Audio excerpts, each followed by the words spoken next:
Good evening, students. The topic that we are going to study today is the balance sheet. Up till now, we have already seen how the financial statement analysis, what are the tools available for financial statement analysis, and what is this importance or uses of doing the financial statement analysis. Now we are moving towards the practical aspect of financial statement analysis, and the very first part is to understand how the balance sheet and profit and loss account are prepared. In our previous class, that is in your standard 11th, you have already studied about preparation of balance sheet and P&L account, which was always in T form. That is, on the left hand side was the liabilities and right hand side was the assets. So now this is the new format of balance sheet, which is as per Schedule 4 of the Companies Act. As per now, henceforward, whatever companies are there, they usually maintain the balance sheet in this format. Now here it is divided into 4 columns, where the first column is the particulars, that is the detail about your equity liabilities as well as your assets. The second column states about to you is the note number. Now what do you understand by note number? जैसे for example share capital है, तो now share capital के बहुत सारे types होते हैं जो यहाँ पे आप नहीं बता सकते हो. यहाँ पे हमेशा फाइनल अमाउंट बताया जाता है कि कितना टोटल शेयर कैपिटल रहा फर्म का पूरे साल का, या कितना रिजर्व एंड सरप्लस रहा पूरे साल का. एंड उसके अंदर आपने अगर कोई भी एडजस्टमेंट या काउंटिंग प्लस माइनस कुछ भी किया है, तो that is suggested with the help of note number. So 1, 2 here the what, जहां जहां पे भी एडजस्टमेंट्स आपने किए होंगे अकॉर्डिंगली 1, 2, 3 करके आप यहाँ पे नोट नंबर में बताओगे. एंड देन जब आप नोट नंबर अकाउंट बनाओगे तब वहां पे आपको डिटेल में देखेगा कि 1 शेयर कैपिटल में क्या क्या आपने लिया था, या 2 रिजर्व्स एंड सरप्लस में आपने कौन कौन तरह के रिजर्व्स या कौन कौन से सरप्लसेस लिए हुए. So here in note number 1, 2, 3, 4 ऐसे पूरे कंटिन्यूटी में स्टार्टिंग फ्रॉम लाइबिलिटी से लेके एसेट तक आप पूरा नंबर कंटिन्यूटी में बताओगे. यू कैन आइदर राइट 1, 2, 3 या फिर ABC what ever way. So note number is nothing but जो भी आपने इस पर्टिकुलर आइटम के लिए कैलकुलेशन किया होगा, जो भी आपका कैलकुलेटिव पार्ट होगा, that will be shown a separate account, that is notes to accounts will be prepared, and for each and every heading wherever the information is to be given, that will be shown in your notes to account. यहाँ पे कोई भी internal calculations नहीं होगा. Then the next column is figure as at the end of current reporting period, that is whatever the balances you have got for current year, the current year के amount will be written on this column, and previous year का आपका जो भी balance sheet के amount जो आपने already calculate किए हुए थे, that will be shown in this column. So as per Schedule 4, ये आप जो भी पूरी बैलेंस शीट बना रहे हो, ये किसके हिसाब से बना रहे हो? It is being prepared as per Schedule 4 of Companies Act. A very important question which is being asked in board exam, कि for 1 mark it may be asked कि कौन से शेड्यूल के हिसाब से आप ये बनाते हो. So it is as per Schedule 4.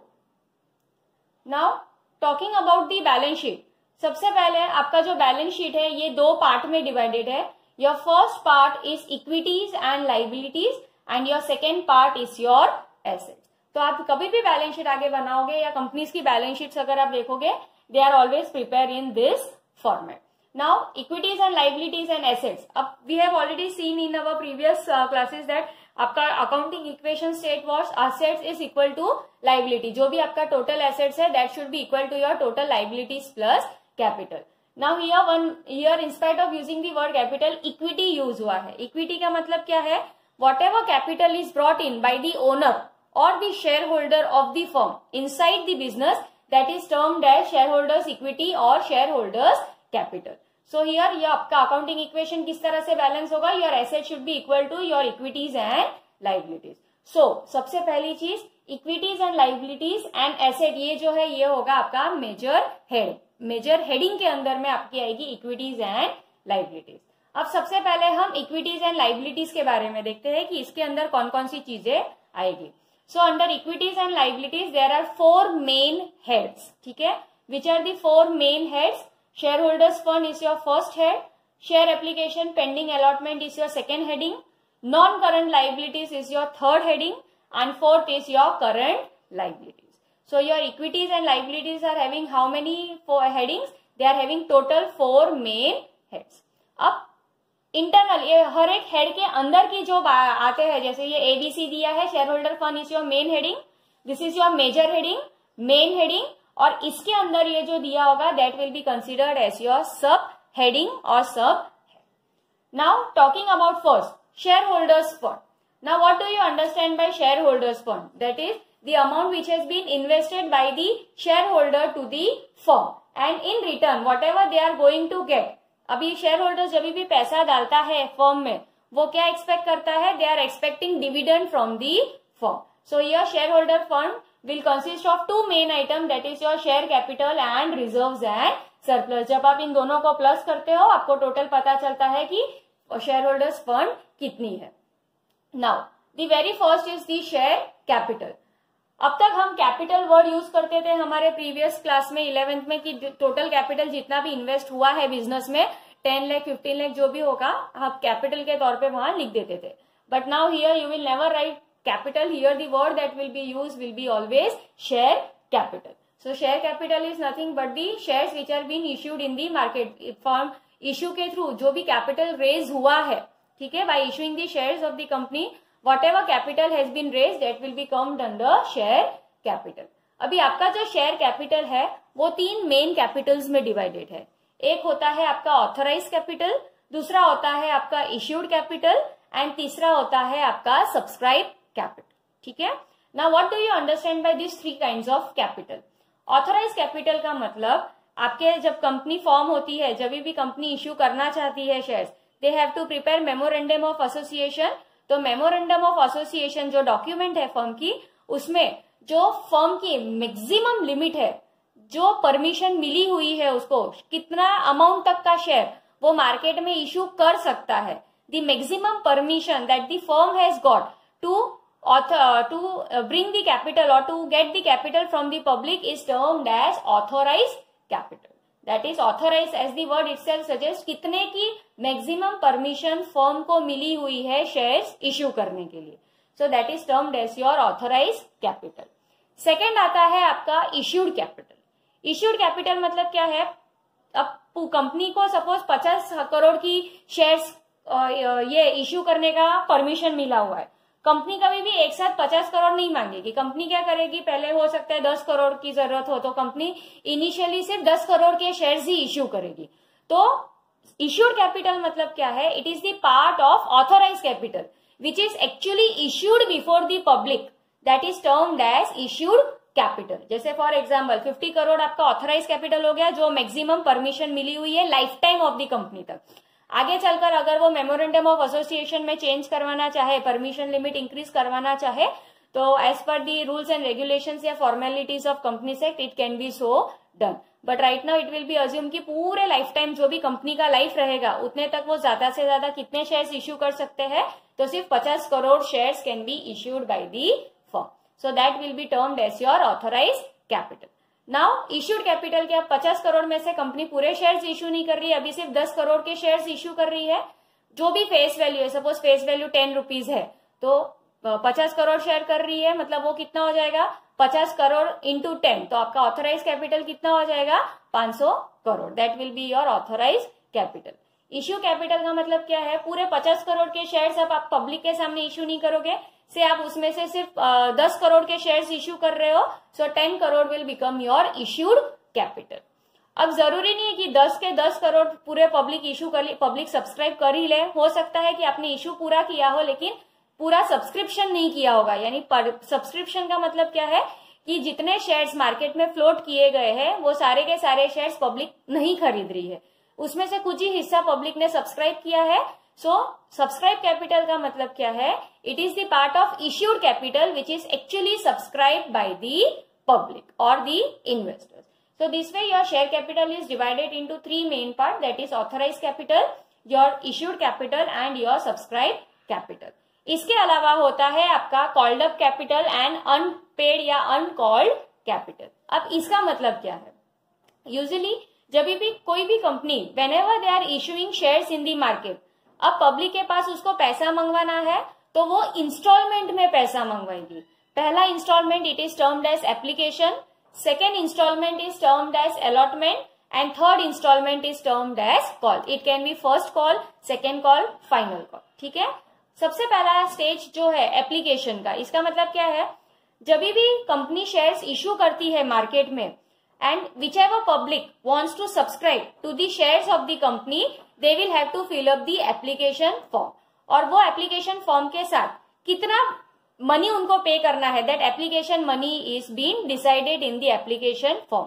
For example simple, अगर 10 रुपए शेयर की प्राइस है, एक शेयर की प्राइस 10 रुपए है, तो कंपनी एक साथ पूरे के पूरे 10 रुपए कभी भी कंपनी पब्लिक के पास नहीं मंगवाएगी। वो क्या करेगी, सबसे पहले 3 रुपए मंगवाएगी एप्लीकेशन के साथ, फिर 3 रुपए मंगवाएगी जब अलॉटमेंट करना होगा, यानी 6 रुपए मंगवा दिए, और हो सकता है बाकी के 4 रुपए 2 कॉल्स में मंगवाए।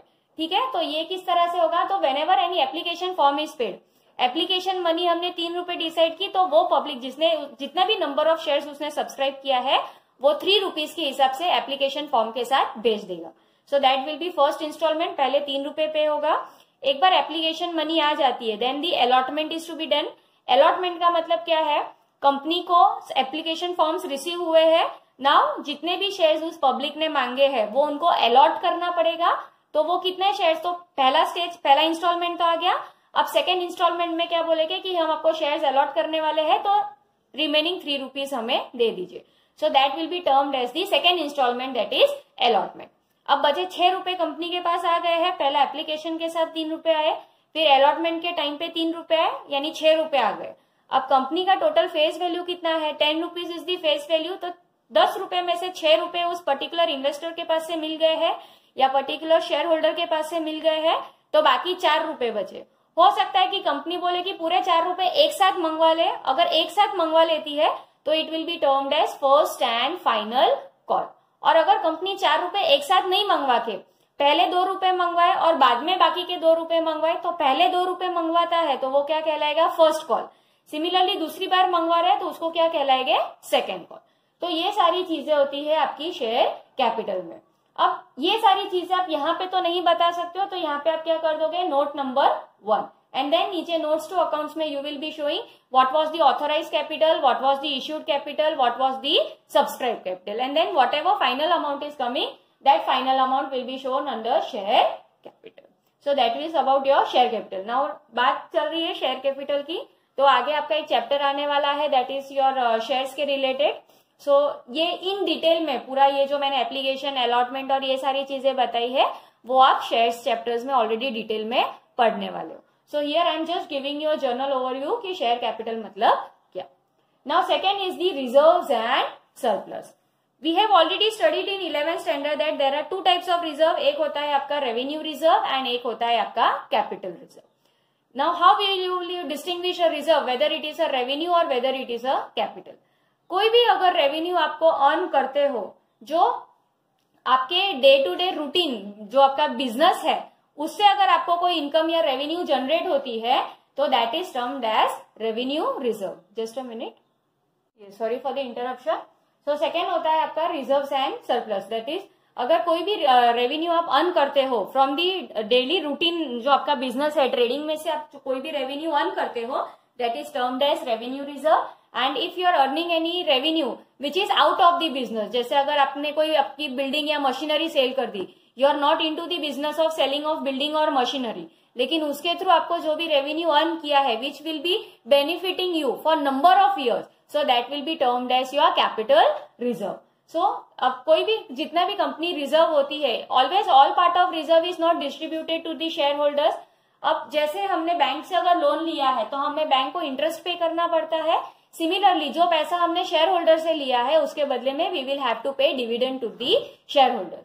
अब ये डिविडेंड ये फर्म कहां से पे करेगी, so it will be always paid from the reserve that is been maintained by the firm. So what is the main purpose of keeping the reserve? The main purpose of keeping the reserve is to declare the dividend out of the retained earning of the firm. कोई भी पूरे का पूरा profit company कुछ हिस्सा होता है which it will be retaining it for unforeseen या contingent liability.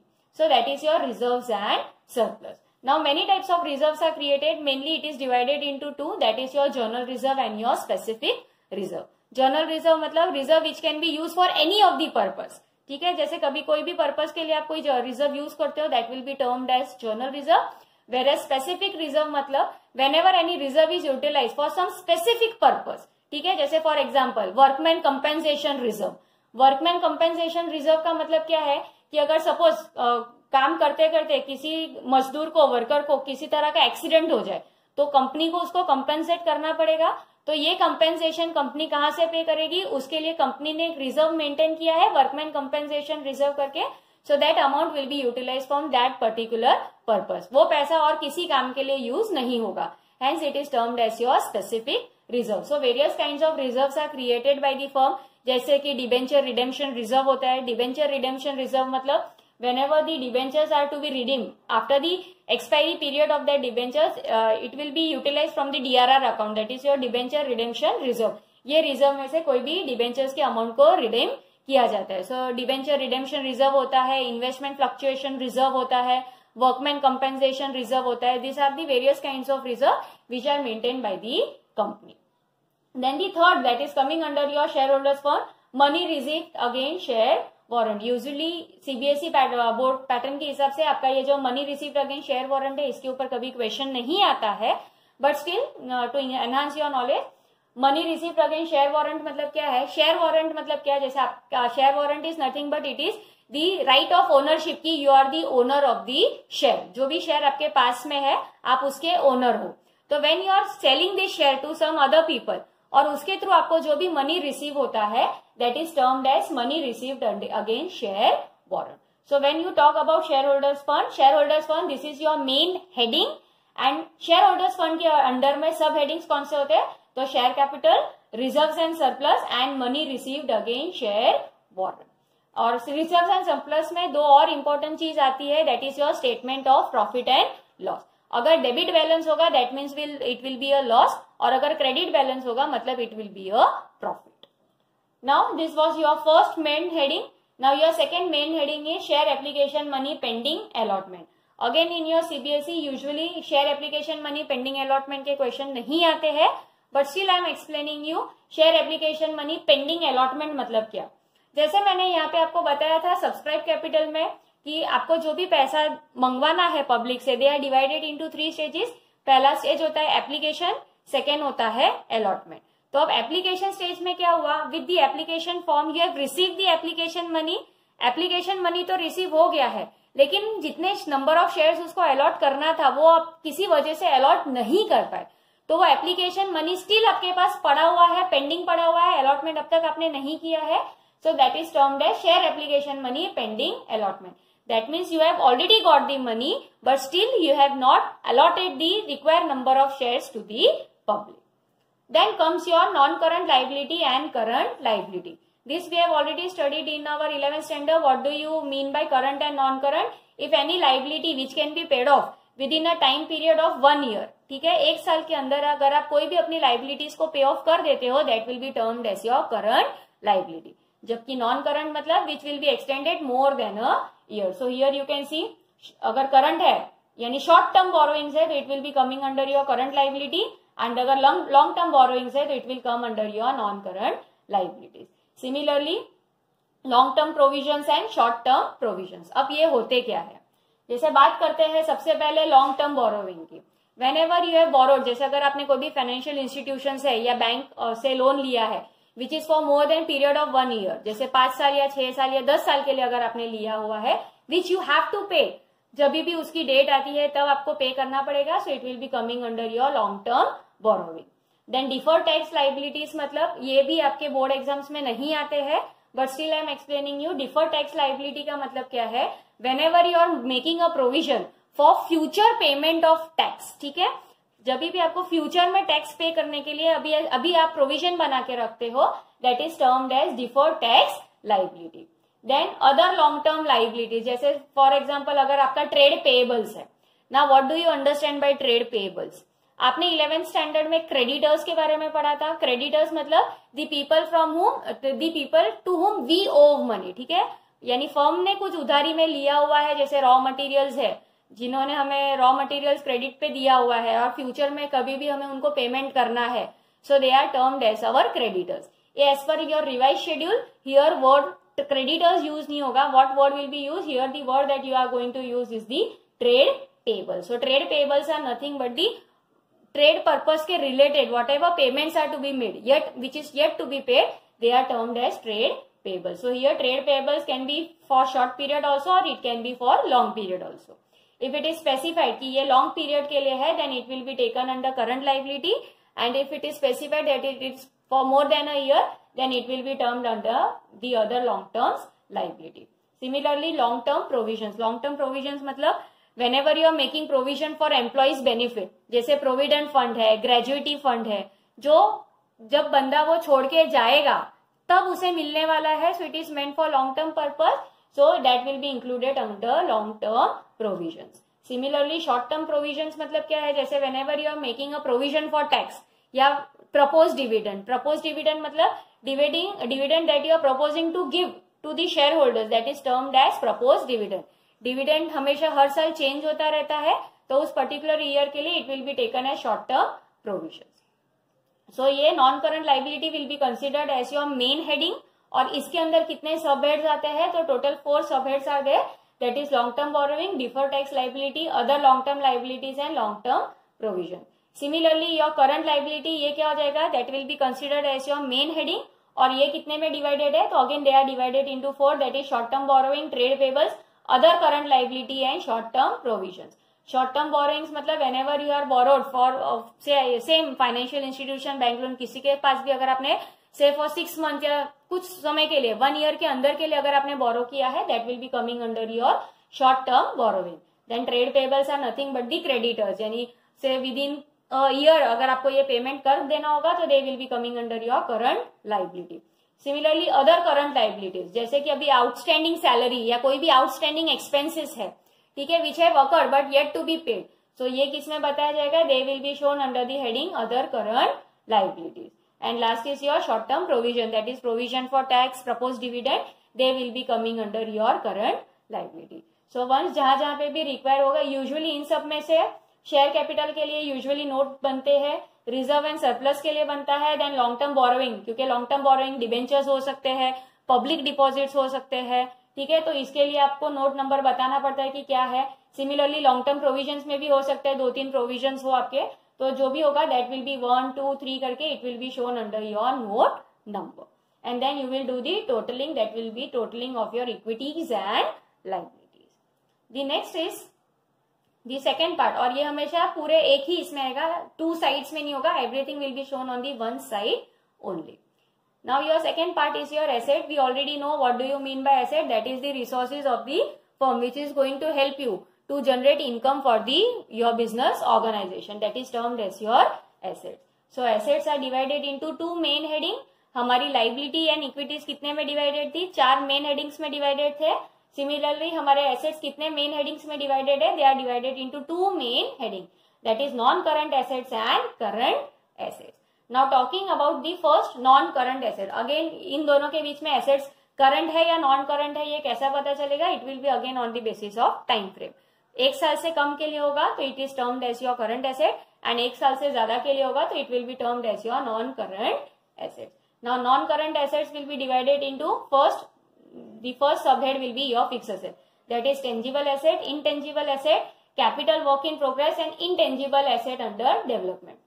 Tangible asset मतलब you already know that is land, building, plant and machinery which can be seen, touched, they are termed as your tangible asset. Intangible assets मतलब which you cannot see in touch, that is goodwill, patent, trademark, this will be coming under your intangible asset. Then capital work in progress का मतलब क्या है, जैसे आपकी कोई building है which is still under construction, ठीक है, इट इज अंडर कंस्ट्रक्शन है, तो that will be coming under your capital work in progress. Similarly intangible asset under development, that is जैसे ट्रेडमार्क अगर आपको रजिस्टर करवाना है, still that process is pending, ठीक है, अब तक आपने रजिस्टर नहीं करवाया, it is still under the development process, so it is termed as intangible assets under development. तो जब अगर टेंजिबल एसेट कंस्ट्रक्शन या वर्क इन प्रोग्रेस होगा तो they will be capital work in progress, और अगर इंटेंजिबल में प्रोग्रेस होना बाकी है तो they will be intangible assets under development. Then comes your non current investment, that are nothing but your long term investment. Similarly defer tax asset, जैसे आपका defer tax liability वैसे ही आपकी डिफर टैक्स एसेट्स होता है, again it is not included in your CBSE exams. Then comes your long term loans and advances, अगर आपने किसी को लोन या एडवांसेस दिए हुए हैं for longer period of time, for 2 years या 3 years, they will be coming under long term loans and advances. And other non current assets, अगर जैसे कोई भी और हो गए आपके नॉन करंट फिक्स एसेट्स या कुछ भी हो गए, then they will be coming under your other non current assets.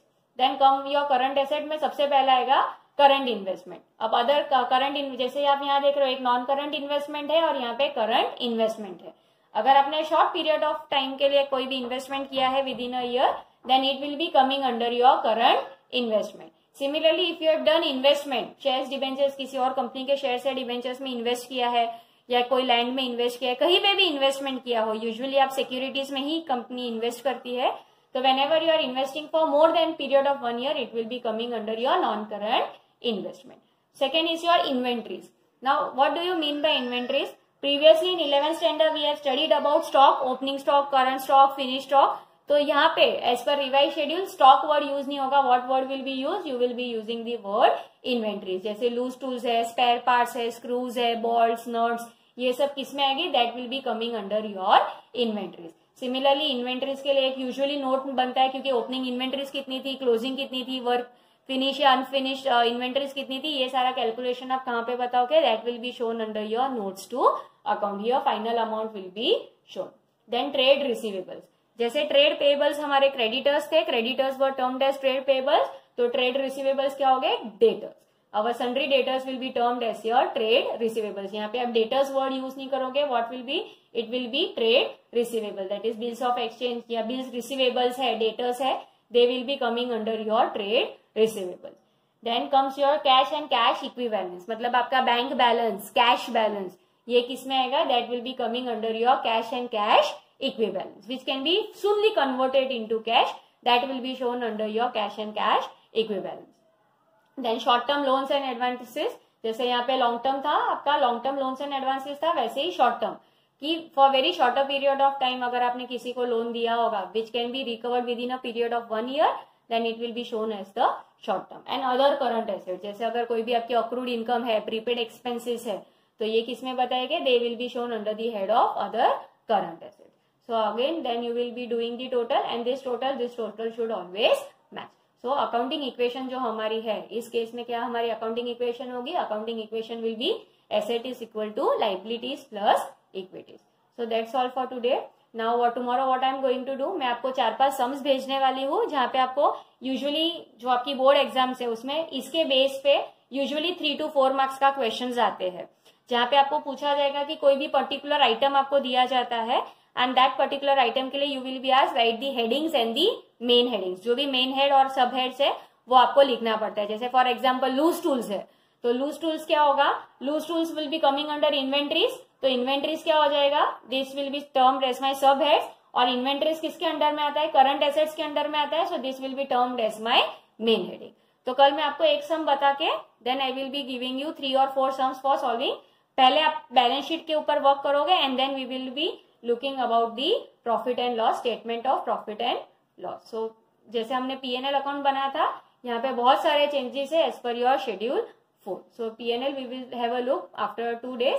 Right now we will just focus on balance sheet.